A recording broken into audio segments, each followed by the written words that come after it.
Why are vegetarian diets so effective in preventing and treating diabetes? Maybe it's because of the weight loss. Those eating more plant-based tend to be significantly slimmer, and not just based on looking at a cross-section of the population, but you can do interventional trials and put it to the test.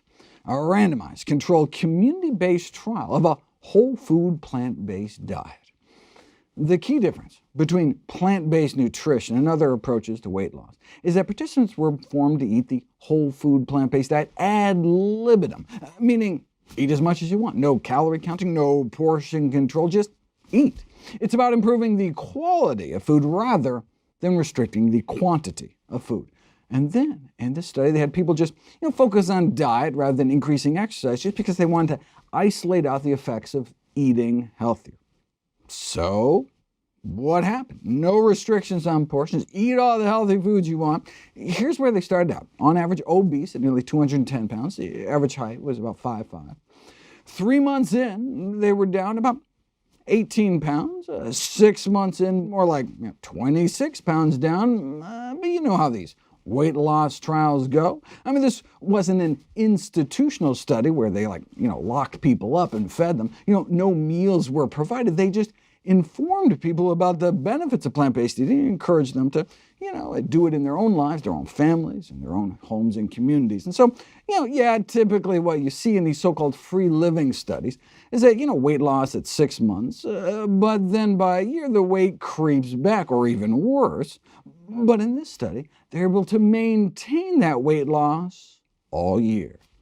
And of course, their cholesterol got better too, but their claim to fame is that they achieved greater weight loss at 6 and 12 months than any other trial that does not limit calorie intake or mandate regular exercise. That's worth repeating. A whole food plant-based diet achieved the greatest weight loss ever recorded at 6 and 12 months compared to any other such intervention published in the medical literature. Now, obviously, with very low-calorie starvation diets, you can drop people down to any weight. However, these medically supervised liquid diets are obviously just short-term fixes associated with high cost, high attrition rates, and high probability of regaining most of the weight, whereas the whole point of whole food plant-based nutrition is to maximize long-term health and longevity. I mean, even if, for example, low-carb diets were as effective, the point of weight loss is not to fit into a skinnier casket.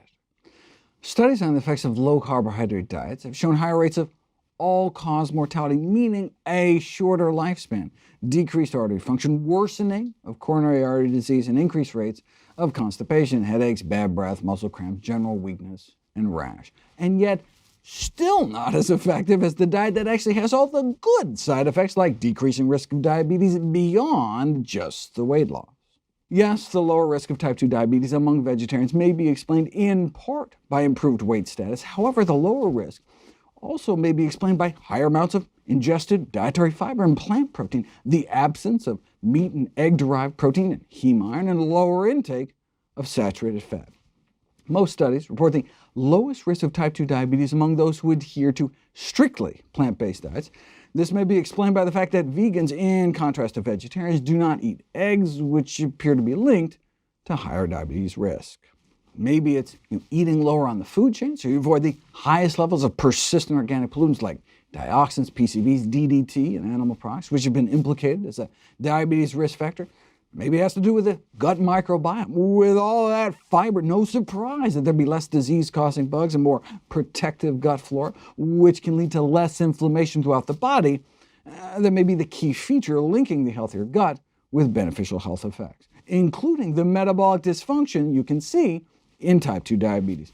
And it's that multiplicity of benefits that can help with compliance and family buy-in. Whereas a household that includes people who do not have diabetes may be unlikely to enthusiastically follow a quote-unquote diabetic diet, a healthy diet is not disease-specific, and it can improve other chronic conditions too. So while the diabetic patient will likely see improvement in their blood sugar control, a spouse suffering from constipation or high blood pressure may also see improvements, as may overweight children, if you make healthy eating a family affair.